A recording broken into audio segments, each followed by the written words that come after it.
And it looks like we're all back. So let's jump into conversation around what was discussed in your breakout groups. You had 3 points of inquiry on the table. What's the cultural bomb? How does the cultural bomb relate to code switching? And then a conversation around your code switching assignment for the week. Again, I do ask if you can, please turn on your cameras. And whoever wants to discuss what was talked about in your breakout groups, feel free to start it off.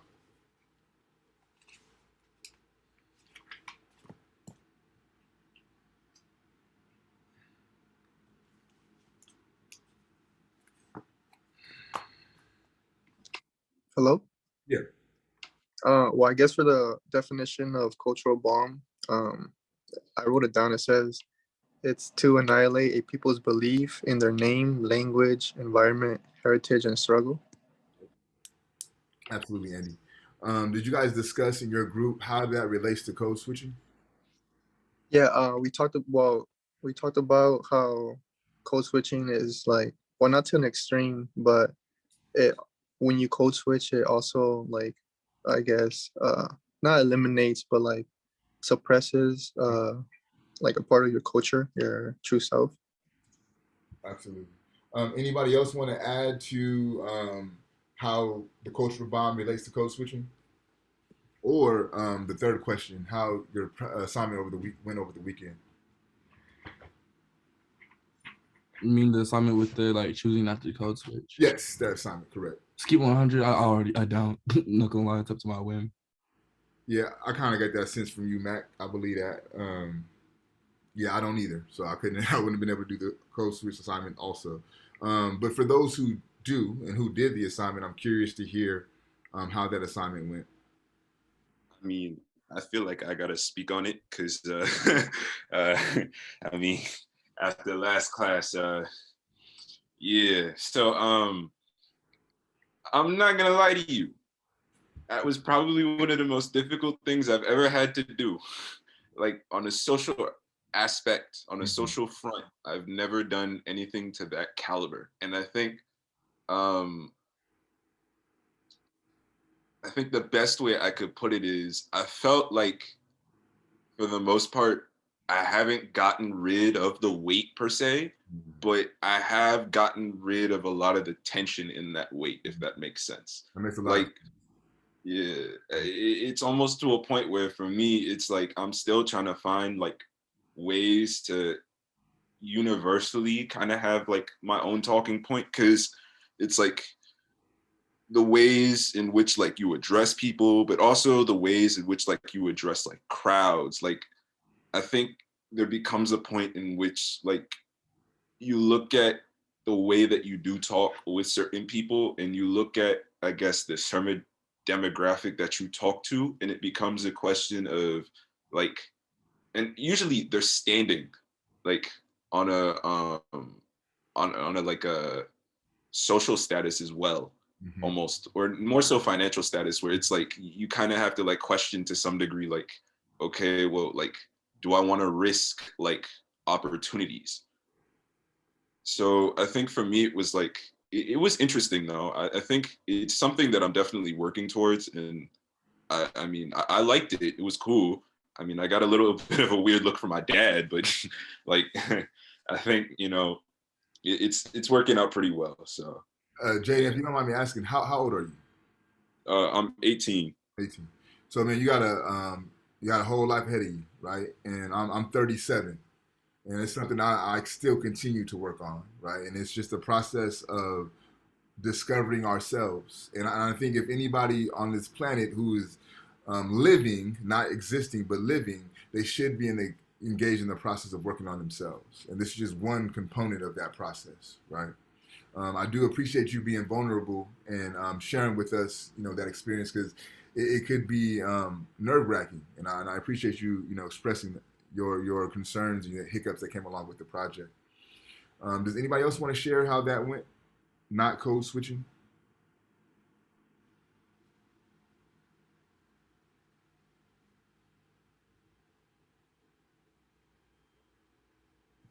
I want to say something. Okay. Like if I'm gonna be honest, it's really hard for me because I play tennis, and tennis is a predominantly like white sport. So like when you're out at practice and stuff like that, like there's like a certain, I don't even know how to explain it. Like there's a certain, I want to say sophistication, but at the same time, it's not sophistication. It's Mhm. more just like, I don't know how to put it into words. Elitist. But yeah. And I think I failed this week, but I'm going to keep trying. Again, I appreciate your honesty and your vulnerability. So Taylor, don't trip. So my daughter, we put her in tennis. As I mentioned, I live in Claremont, right? So I don't know if y'all familiar with Claremont, but it's like the burbs of the burbs. So we put her in tennis at the Claremont Country Club. So I understand tennis culture. I get all of that, and I know that's a very not only is it a white space, but it's an inherently anti-black space. Yes. And if anybody knows the history, not only of Serena and Venus Williams, but more importantly, their father, you can really get a sense of how anti-black this tennis space is. I think there should be a movie coming out about the Williams father. I think and Will Smith is playing the dad. But Yeah. yeah, It's crazy. And I play at Claremont like a lot. There's a lot of tournaments there and stuff. And it's just like day in and day out, like on the court and just around the club, it's just like, it's difficult. yeah. You The know? level of microaggressions that you probably deal Yes. with Like I'm 5'10" and I'm a black girl, and like people just come up to me, oh my god, you're Venus Williams. I'm like, no, I'm not. I'm Taylor Barnes. Like, right. what do you mean? Yeah, nah, and that was some of my apprehension around putting my daughter in tennis, especially there. But that's what she wanted to do, so I'm not gonna, I wouldn't limit her ability to engage in that just because of my, I don't want to say insecurities, but my desire not to be uncomfortable, right? Like I knew what that's about, and I just never see myself being up there. But it is what it is. Um, Yeah, it's tough. Like there's only a small amount of girls like me that play the sport, and I could just like it's a lot of people tend to be really uncomfortable in those areas, and it's just like you're getting taught by predominantly like 60-year-old men that like have only been worked with like have only worked with like blondes that play the sport, and it's just like it's really different. yeah, and it's funny to me because like wow, yes, that is the culture of tennis. You cannot deny that when a black woman takes that tennis court, like the shit is over. Like ain't nobody from Venus to Serena's to Naomi, all of them, Coco. Like the way that black women engage that sport is like no other. So I wish you the best of luck, Taylor. But again, I do also encourage you to challenge that space, right? Just because that's the norm of tennis, make them adjust to your norm, right? Like I think about Serena doing a crip walk when she won, right? That's like making Wimbledon bow down to her cultural norms, and to me, that's that was a beautiful moment because she brought Compton with her to Wimbledon, right? So let's get into the notes for this week's readings. The book that we engaged is by Ngūgī wa Thiong'o. It's titled Decolonizing the Mind, the Politics of Language in African Literature. And Ngūgī wa Thiong'o is a professor of literature, I believe, at UC Irvine. So he's very accessible. That's another individual like Karenga who you could reach out to and have them, send you some correspondence and they'll talk back to you. So for me, in the statement, not the introduction, but the statement that leads into the introduction, Ngūgī makes a claim, and he says that this book, Decolonizing the Mind, is my farewell to English as a vehicle for any of my writings. For now on, it is Kikuyu and Kiswahili all the way. And to me, this is Ngūgī saying, I will no longer code switch. I'm going to honor my native language and I'm going to honor my native tradition by producing text going forward in my native tongue, Kikuyu or Kiswahili. Okay. He also, in the introduction, he challenges this notion of everything in Africa being tribal, right? So he says if there's happenings in Kenya, Uganda, Malawi, etc., it's always been situated within tribe A versus tribe B, or tribe C versus tribe D. And he says that we need to get beyond these tribal demarcations, because what these tribal demarcations do, it effaces the role of imperialism, colonialism, and their handlings of Africa, right?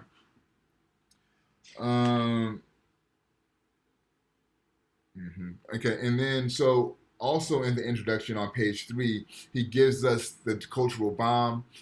That's been articulated perfectly earlier, so I won't go into that too far. But you guys understand what that cultural bomb is. He also makes the claim that the choice of language is central to a people's definition of themselves in relation to their natural and social environment, right?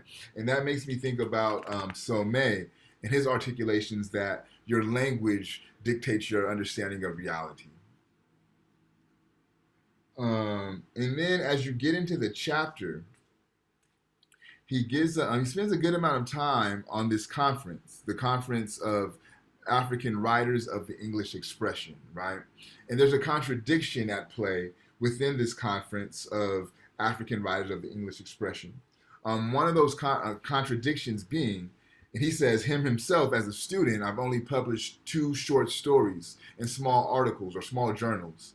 But, you know, one of the greatest poets in Kenya and one of the greatest poets in Nigeria, they weren't able to attend the conference because when they do their poems, they write them in their native tongue, right? So that alone disqualifies them from being able to participate. So he says a contradiction at play that me as a student with minimal publications is able to attend this conference when the greatest poets of our time, because they don't produce in English, aren't able to attend the conference, right? So he's very unsettled with that contradiction.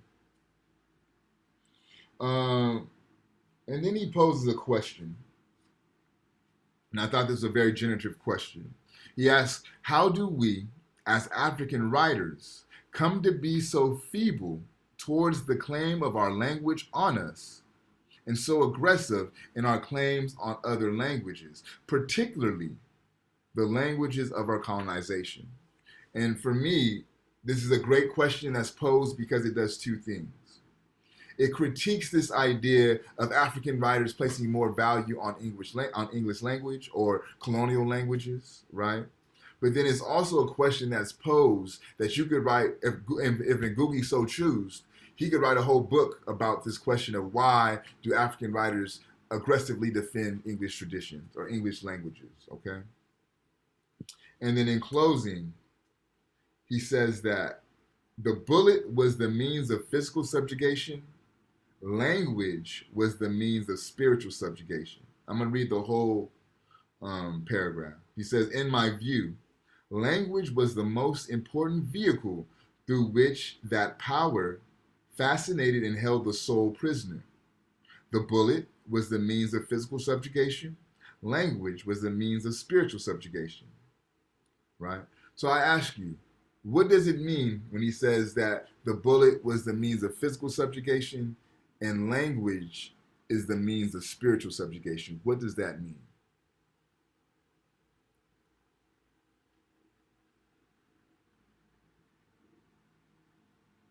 Can I respond? Yeah, please.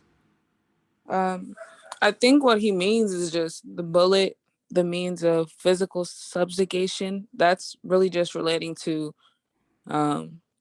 colonization and people being moved from their natural, being removed from their natural settings into an unnatural setting to fit another person's agenda. Mm-hmm. And in terms of language, I think that means when you strip someone of their language and how they speak and how they interact with their people, you're stripping them of the knowledge and the culture of their people. If I'm not able to speak with the people that of the part of Africa that I come from, then I'm separated from that culture because I won't there's the language barrier is one of the most like significant barriers just in day-to-day life. So when in terms of culture, if I can't speak the language of my culture, then I really can't even learn the culture that I'm from because I can't understand the first step into understanding. Yep. And I think to add on to that, because you're absolutely right, the work that a bullet does in damaging flesh, how a bullet tears through and rips through flesh, bone, etc., right? To have your language subjugated does that same damage to your spirit, right? And if you think about the literal happenings of converting someone who speaks an indigenous language to an English or to Spanish, because Spanish is a colonial language also, right? There was actual physical violence that ensued. I think I talked about last week those missions that we all had to do those projects in fourth grade, right? Those missions for indigenous people were the plantation, right? So if they spoke their indigenous language, they would be viciously beaten to where they would no longer have the desire to speak that, right? And he says that type of violence subjugates the soul just as much as a bullet will subjugate your body. So let's transition into our fishbowl. Remember, you have to do two fish bowls per semester, and you have one time to pass. You could talk about the breakout room conversation. You could read from your journal, or you could talk about what was discussed in my notes. Is there anyone who wants to volunteer to fishbowl?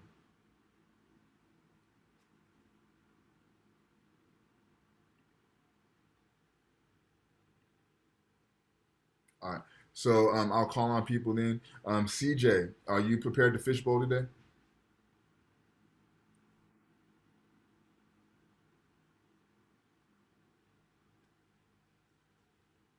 CJ. I'm sorry, Professor. I'm driving home right now. Okay. So are you not prepared to fishbowl then? You're going to have to pass? Yes, I'm so sorry. I'll go next week though, if that's okay. No worries. Just let me know. I would like to participate. Okay, Carlos, I got you. Karina, are you prepared to fishbowl today?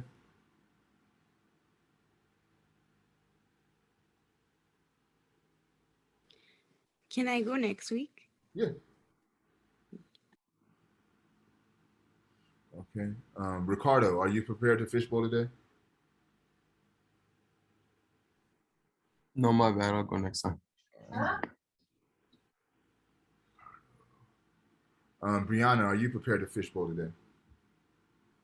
Yeah, sure. All right, thank you, Brianna.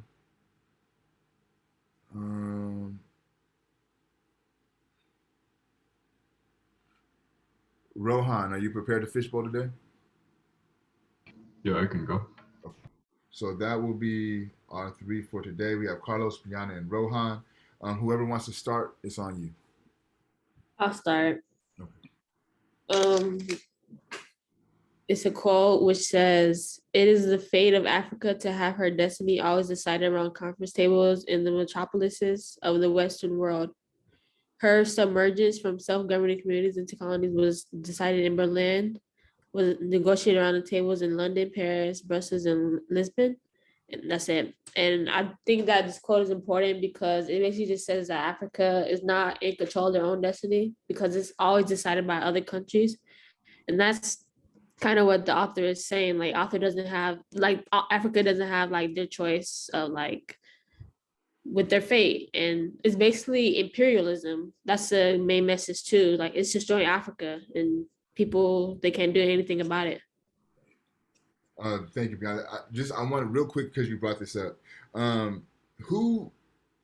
So when he talks about Berlin of 1884, right, and which leads into what Brianna just read for us, he's mentioning the Berlin Conference. Has anybody heard of this term before? The Berlin Conference. Sounds familiar. Okay, so what the Berlin Conference is in 1884. All the European countries met in Berlin. And what they decided to do from that point is to carve up Africa, right? So the British would get South Africa. The British would get parts of West Africa. The French would get certain other parts of West Africa.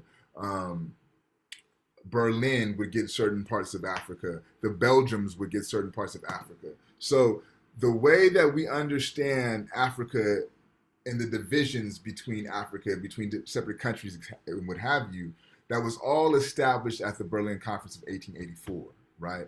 There were no African people in this conference. It's literally Europeans coming together, meeting and saying, we're gonna go and take this portion of Africa for ourselves, right? and then that becomes the Africa that we now know, right? So this is what he means by the conference in Berlin of 1884.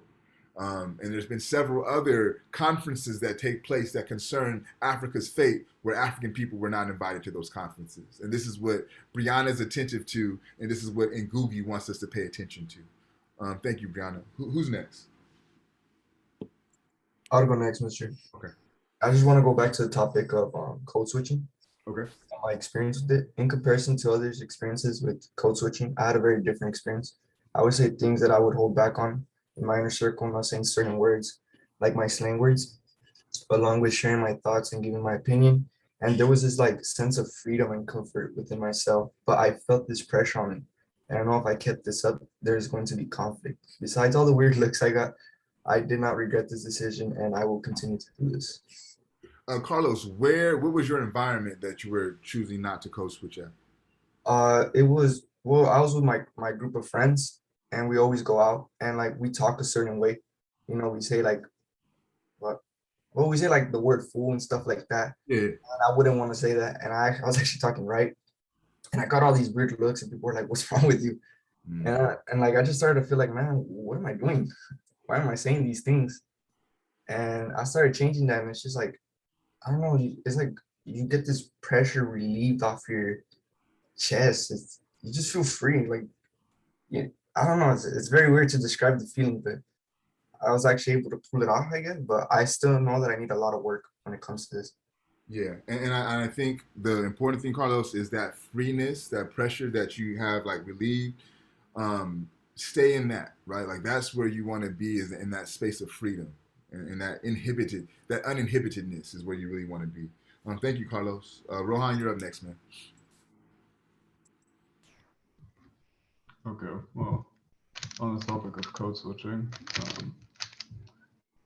I will say, for me, it's, like I said last class, for me, it's more so a matter of like people being able to understand me rather than just like people giving me funny looks. Mm-hmm. And, I thought a lot about like last class when you were talking about how you feel like you're kind of imprisoned with your style of speaking and how you're expected to talk. Mm-hmm. I realized that doesn't really apply to me because, for me, it's like growing up, obviously, they make you speak English in schools, but, if you speak the like native dialect, then it's not really as much like frowned upon. Mm-hmm. It's just you're given kind of a gentle reminder, like, hey, if you're talking to Americans, then you probably don't want to speak in native dialect, right? And so I realized, like, for Americans that use a lot of slang, right, it's probably a lot of, like, it's probably a lot more pressure, like a different dynamic, perhaps, that you guys are more frowned upon for using certain types of slang than I would be. Because for me, it's, I guess, seen as like an ethnic thing, but for you guys, it's seen as like immature or like, you're looked at as like hoodlums or something. So those are just my thoughts carrying over from last week's class. Rohan, where did you grow up at? Singapore. I wanted to understand the context. Thank you. Yeah. No, but I think you're right in the sense that, right, certain slang is not authenticated or validated. And I think too, in this context, right, like when we're talking about code switching, it's playing out in the form of language, but it takes many different presentations, right? How you so choose to wear your hair could be a version of code switching. For women, the earrings that they wear could signify code switching, right? And I think there's this interesting phenomenon, especially with Black women, when it comes to their beauty aesthetic. Is ghetto until somebody non-Black does it, right? So long nails and hoop earrings is viewed as problematic until one of the Kardashians puts it on, and then it becomes pop culture, right? So to me, it's a contradiction at play that allows for certain cultures to get validated and then put on a pedestal for things that other cultures have been doing for ages, but they don't get recognized for it. In fact, they get chastised for it. In New York, and I believe a couple other states on the East Coast, they passed a law that says Black folks could wear their natural hair to work and that is deemed acceptable.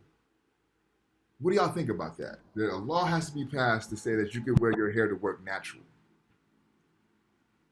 I mean, that honestly, that just kind of sounds like, um, I mean, like, I've never seen in any case, like on at least like a political level, like people making laws against cultural appropriation. um, so I mean, to be honest, that's interesting, but it's funny to me because it just sounds like, you know, people have like this internal bias at the very like least, or like I think that's the most polite way I could say it, that like prevents just kind of letting other people live when it comes to dressing up how they should, or what pertains to their culture, but also like to their natural hair. I mean, like Black people have naturally coily hair, and that's something that I've had to deal with, all my Black friends have to deal with. And I mean, like I have a half sister, and I know like for her, there became a certain point where like they said that she couldn't go to school with like braids, like she had to put it down. So for me, it was like it becomes a situation where um, I don't understand how Eurocentric ideals, when it comes to politeness, when it comes to fashion, when it comes to a lot of different social forefronts, is like considered almost as a standard in comparison, because it doesn't represent everybody. Yeah. And so it's Tanaya? To add on to what Jaden was saying, when like immediately when you said our thoughts on a law being passed, it just made me think about the beauty standard and how often, especially nowadays in my generation, how we're becoming more informed, and constantly we remind each other, like, it's not that our hair is the problem, it's that within society, the white woman, or in relation to women, white women are the beauty standard. So Black women don't usually have straight hair. Our hair usually isn't, we can't just slip it in a bun in the morning without putting a little extra work into it. So I just think it has everything to do with the standard that has been created in society, and nothing to do with Black people personally, because our hair has always been like this. When, like, for me, for example, when I first started my job, I would try and dress very professional. I wouldn't, I would try and keep solid colors. I didn't want to have too many labels, too many things different about me. I kind of wanted to conform to the environment. And then a couple months ago, I was just like, I'm making this money and I need to go to work feeling good while I am there. As if when I was going to school, when I went to school, I would dress up, I would dress nice. I wouldn't just go to, blend in with everyone. I wanted to stand out. So I remember the first time I had came to work, I had my hair up, I had hoop earrings, I had my lip liner and everything. And all of my coworkers were like, whoa, like, where are you going? And it's not where am I going? This is how I present myself anyway. And I was changing that for work. But more recently, I'm like, I'm not going to change who I am and how I dress to make someone else comfortable. Someone else's comfortability has nothing to do with me when I'm getting dressed in the morning. So I don't know. I think that's what it is. Like, people feel like other people have the responsibility to make them comfortable. You took the words out of my mouth tonight. And I think for me, when I heard about this law, I automatically thought, like, this ain't a law for Black folks, right? Like, we've been able to wear our hair however and wherever we want to. That's not something that needs to be authenticated by law, right? What this law is really speaking to is to what Tanai is talking about. Those who feel uncomfortable about natural Black hair, right? That law is saying, because you feel uncomfortable about how she chooses to wear or how he chooses to wear their hair, right? You don't have any legal jurisdiction to fire them, to discipline them, to suspend them, or anything like that. The law is more so for those who feel uncomfortable about black natural hair, right? Because that has nothing to do with black folks and their ability in allowing them to wear their hair a certain way. Nah, like she said, we've been doing this since the beginning of time, right?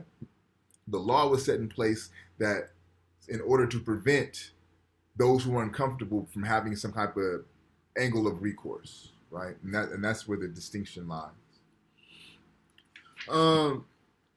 What I want to do, since we're having this conversation around code switching, around language, around valuing yourself, is anybody familiar, have relatives, or they themselves lived in the Oakland Bay Area?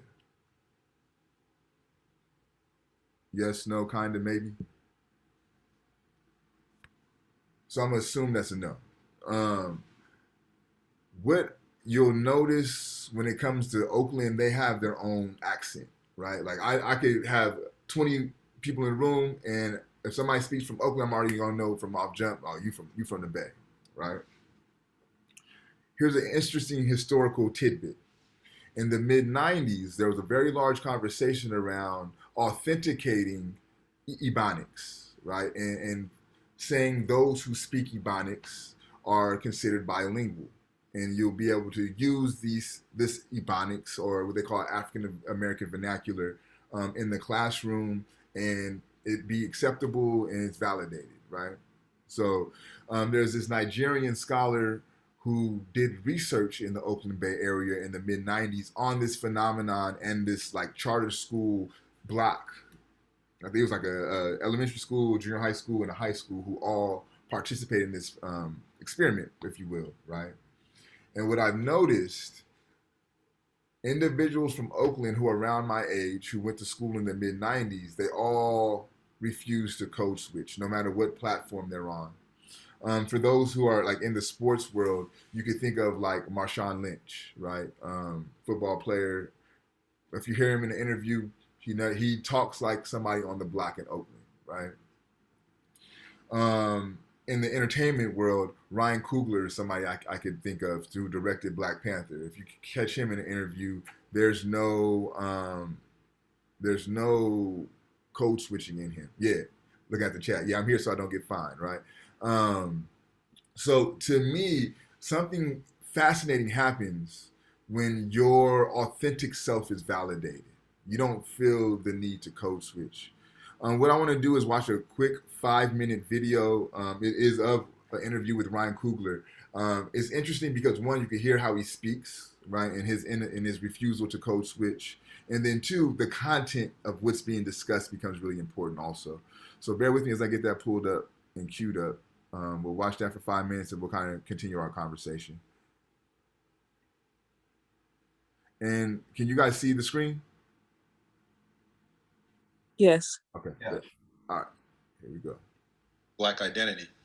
And this relationship between African Americans and Africans on the continent. Can you talk about what your relationship with the continent has been, and what you see as the reconciliation between Africans and African Americans?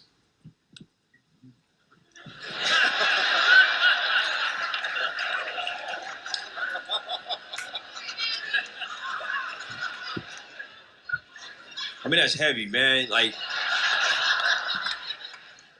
I remember having a conversation about my own identity when I was very young, man. My parents had to sit me down and have your Black conversation. You know what I mean? And I think that it's a conversation that parents have to have in this country, and I think all over the world. Because it's a real thing. If you don't understand, not the fact that your skin looks like this, but if you don't understand the fact that the world is going to treat you a certain way because of that, and you have to be ready for that. It could cost you your life if your parents don't have that conversation with you. So I had that conversation at an early age, and what I found was, I was a curious kid, and so it's like, you're African American, and I was big on why, like, what does that mean? You know what I mean? And so we come from the continent of Africa. We come from this place that you see on the map in school and that you see, on the globe at home. But I was in the Bay Area. I was as far away from the continent as you could be, and still find Black people. You know what I mean? Like, next thing you hit is Hawaii, I guess. You know what I mean? And I had a lot of pain inside of me due to not being able to, you know my ancestry and only being able to access that wound. And what we were taught, not to be long-winded, you know, but what we kind of taught about our own African American culture is that it's a bastardized culture. We taught that, you know, we lost, you know, the things that made us African. We don't have them anymore. You know what I mean? Like we had to make do with the scraps. And when I sat down with Marvel and said, hey, yo, for me to write this script, I need to go to the continent. I need to go like right now. You know, they were like, man, you know, go. And I went and started in South Africa because, you know, it was really because Chadwick in Civil War and Dr. John Connie, they speak Xhosa, the dialect on the continent. And I went, you know, I started there. I started there, and what I found was you know, what I found as soon as I got there and I started, you know, and I was by myself, you know, and I was hanging out with cats that was working in a hotel, and they took me back to their township, and they were like, hey, let's go through the ritual. We're gonna go through the ritual. And I'm like, oh, ritual. So I'm expecting like painted face and you know, like you know, I'm expecting to go all the way in. And what we pulled up at our house, and it was a bunch of young cats standing outside, you know what I'm saying? So I'm like, this feels familiar, you know? And then, you know, we go in and we walk to the house, and then all the OGs, you know, I say from age like 50 to 70 was sitting in one section. And I'm like, that's what happens at my house on the weekends. So we keep going, and we go into the kitchen, and the women are in there cooking, and they talking, and they cooking all this food. And then you go out into the backyard, and there's some more young cats, you know what I'm saying, like my age, and they had just slaughtered a cow and a goat. And they were, you know, cooking the food, and they were passing around this real cool African beer, you know, and everybody was drinking from the same. It was like a exactly calabash. Everybody was drinking from that. They passing it back and forth, and I'm like, man, what ritual is this? And they was like, oh yeah, this you know, I can't remember the name. We've been doing this for thousands of years. And I was like, well, we do this same ritual back at home.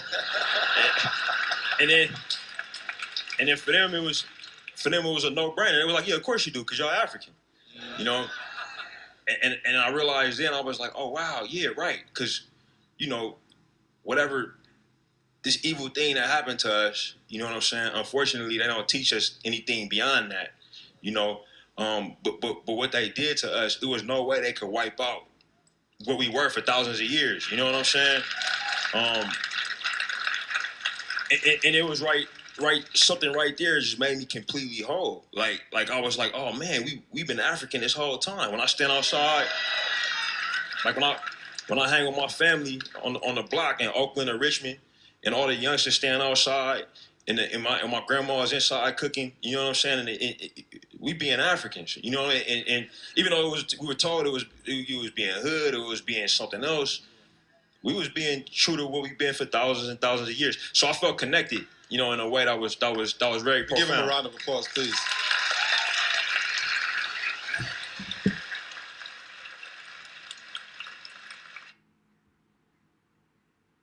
Okay, so I mean, a couple of things. It really is a lot to be unpacked within that conversation. But one, I wanted you guys to hear, like, just how he speaks, right? And I mean, if you think about people giving professional interviews, you don't hear too many people talk like that, right?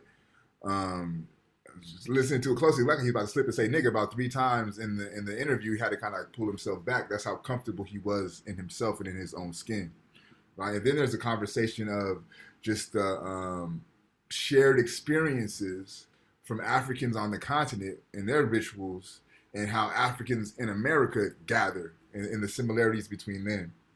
So I'm curious to hear you guys' thoughts about what was mentioned, or just about how he presents himself and how he talks, and his inability to code switch. Go ahead, Tanai. One thing that immediately like struck me was when he was talking about, you know, him being compelled to go to Africa, and then going to Africa and feeling like, oh, well, this is right back at home. It just makes me think, like, when we're within our community and we're enjoying our community, we are home. And because we're taught separation, and because we're taught, you know, because you're not in Africa, or because you didn't grow up in Africa, you'll never understand what it means to be African. we never think our traditions are similar in any way to the traditions that are practiced in Africa. So I just think, that experience would be true for a lot of people if they were able to travel back to Africa. I think that would actually be true for all people who come from different lands, like people who are indigenous that come from Mexico and the original tribes and stuff from Mexico. They would be able to go to Mexico and be like, oh, well, I do this in LA. We do the same thing with the family and we gather. I just think that statement would be true. And we have to stop convincing ourselves that we're so far apart and we're so disconnected and it's going to take tens of thousands of years to reconnect. We can reconnect within months, a few years, if we, put in the time and take out the time to do that research and further our understanding of what it means to be African and the different cultures in Africa, even though, we'll never fully know which part we're from, to understand that regardless of where we're from, that we will always have a connection. I just think that's a big first step to take. Yeah, I completely agree, Tanaya. And you'd be surprised on how many things that we do here in the United States have a direct connection to the continent. So for those who are into hip hop culture, like before how hip hop has been like morphed into where now the MC is the predominant featured individual in hip hop, right? The person who's rapping. When it started, the DJ was the person who was center stage in hip hop, right? And when you scratch a record, right, when you mix a record, you use this middle finger here, and that's the finger that you use to do your breaks. Well, in Africa, if you are to beat a drum, you beat a djembe drum, you use that same finger to give you that bass line in your drum, right? So even something as simple as that, right, shows the cultural confluence between Africans here in the Americas and Africans on the continent. It's the same people, right? And that's why I do things like referring to us as Africans in America juxtaposed to African Americans to maintain that cohesiveness of culture. Other thoughts on the reading, on the video, on anything?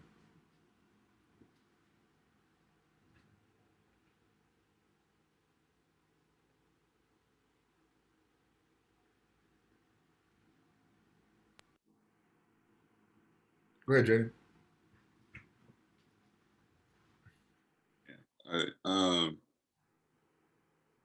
I mean, I can't help but think how much confidence that takes to be able to kind of just, go out and just kind of like speak your mind in that sense, and just being like that comfortable. Like I like to some degree, like I'm working on it, but for me, it's like I don't know if I can ever be like that comfortable around like certain people in certain situations to a point where I can just like mellow out and kind of like almost say the N-word 3 times. Like it's not a I mean just yeah.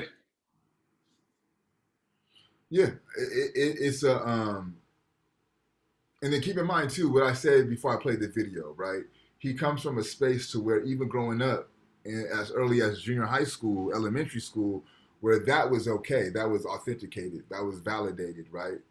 All of his peers spoke that way, and his teachers and instructors would understand that that's something that's acceptable. So that's going to allow him to be a little bit more comfortable, right? So it's a little bit of a different context, but it is possible, right? Because I didn't grow up. I didn't grow up in that space, but I'm allowed myself to get that comfortable, right? And then too is just knowing that you as you are is valuable, it's perfect, right? So that's another element that comes along with it. Looking at the chat, I was looking, Emiliano had posted this a while ago and I wanted to circle back to him. Do you feel comfortable sharing your experience while you try to not code switch at work, Emiliano? Oh yeah, because I work with my dad, and he works in construction. And then usually when he would go talk to like the supervisor, his boss, like, and then I would talk to him or like talk to like the workers in Spanish, I would like feel like a feeling like of people watching me, or like in a way giving me a stare. So I just started talking like English with my dad, and like, well, my dad talks English, but in a way sometimes he code switches too, and it's kind of like weird, but yeah. So I just felt more comfortable like talking English at the like when I was around his boss and stuff. Yeah. And again, remember, as I mentioned last week, it is a means for survival, right? So, like, for your pops, it may not be even practical for him to disavow, sorry, for him not to code switch, because that could cost him his job, and then that could cost him his family's welfare. So it does present very much so as a means of survival. But I think you all are in a very auspicious position to where, for the most part, you don't have a career yet, right? You're still trying to position yourself to have that career and set up your lifestyle. This is a great time to explore this conversation, right? Because you have the freedom and the liberty to do that, and your whole family's well-being will not be jeopardized for the most part. Some of you guys, your family may rely on your income, but I think when you're, 19, 20, 21, 22, you have the ability, the freedom, and the liberty to kind of play with some of these things. A large part of what college is not only the degree for the job, but finding who you are, finding out about yourself, right? And to me, especially for marginalized groups, these type of conversations have to be a part of that process of finding out who you are, right? This is why Ngūgī produced a whole text about this notion of language and how language can work as a colonial mechanism within your mind. And to decolonize your mind, you have to grapple with this notion of language, right? Because again, in this class in particular, right, we often pit Spanish against English, right? As if Spanish is the non-colonial language. But in fact, Spanish is very much a colonial language. Why would I say that Spanish is a colonized or colonial language? Just as much as English is. Why do I say that? Because it originates from Spain. It's not from the Americas. I was gonna say, but she got it. Yeah. Go ahead, man. What you gonna say? I was gonna say yeah, because you think about it, it's not indigenous here, because there's already people and culture here that had nothing to do with those European lands. Absolutely. So for my dual language speakers who is Spanish and English, just to be 100% with it, right? What you're code switching into and out of is one colonial language to another. The colonial language of Spanish to the colonial language of English, right? To so much so that we don't even know what a indigenous language to this area sounds like. I can't even name an indigenous language to this area. You know what I mean? And that just kind of goes to show you how much of a thorough job the colonizer did of eradicating the indigenous language from the people who speak it, to the point that our bilingual speakers in this state of California think that it's more indigenous, so to speak Spanish than it is to speak English, right? I'm curious to know the thoughts of those who are bilingual with Spanish and English. What do you think about what was just mentioned?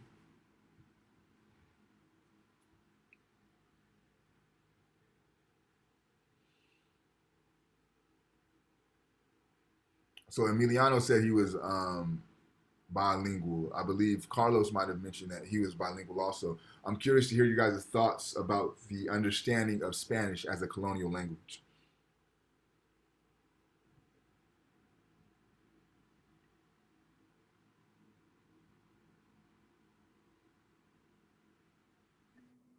I could share.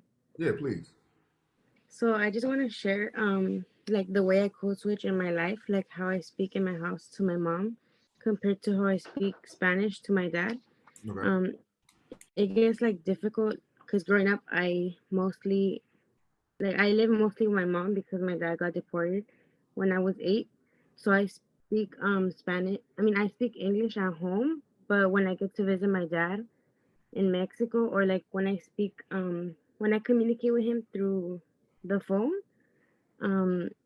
I just I feel like it gets like really difficult, and I feel pressured because like the way I talk, like I speak a lot of English. Like I could speak Spanish, but it just gets like difficult because like he speaks like a lot of like he only speaks Spanish, and I mostly speak English. Like I speak English in my home, in school. So like I feel like I could connect that in a way. I don't know. Yeah. So if we were to engage in the project, and I'm going to speak, I'm going to just mention Karina and Emiliano because I know you guys are Spanish speakers and English speakers. If we are to engage in the process of decolonizing your mind, right, and we are to look at this as language as the conduit to decolonize your mind, we don't know what a decolonized language within this context of the Americas sounds like. What are ways that you guys can start to engage in the process of trying to decolonize your mind from colonial languages? Are there anything that you guys can think of?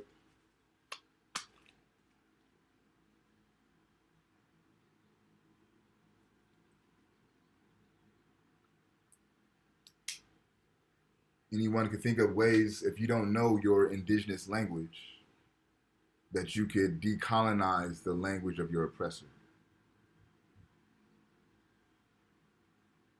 I'm just gonna go ahead, Tanai. The only way that I could think of is if you kind of try and like retrace your ancestry and then learn the language of the areas of land that you find, like begin to study those areas and try and better understand the languages of how far back you can, find yourself or find your family. Mm-hmm. I think that that would be kind of a step in the direction of decolonization. I can't really think of anything to completely erase it because, through slavery, we don't really have straight path connections. So it'll be a bit of a hassle, but that would be one route you could take to just better understand where you actually, like what native, not native, but Indigenous. original tongue, Yeah. indigenous tongue would be. Yeah. And I think too, right? Because you're absolutely correct for Black folks here in America, we cannot trace that lineage back. It's been so severed for the most part, right? But what we have done is we Africanize the English language, right? So if you notice, for the most part, when you use Ebonics or AAV, there is no ER, right? We'll put the A instead of the ER, right? And if you look at a lot of African languages, they also don't have that ER, right? The sound would be like the A instead. So even without us consciously knowing what we're doing, we're decolonizing this English language, right? To me, Ebonics is a mechanism that Black folks use to decolonize the language. I think that Indigenous people do this as well with what they call Spanglish, right? They go kind of blend the two languages together and produce a new language. I bring this up because this is going to lead us into next week's reading and this idea and this notion of creolization. And let me show you guys what we're reading for next week before we call it a day.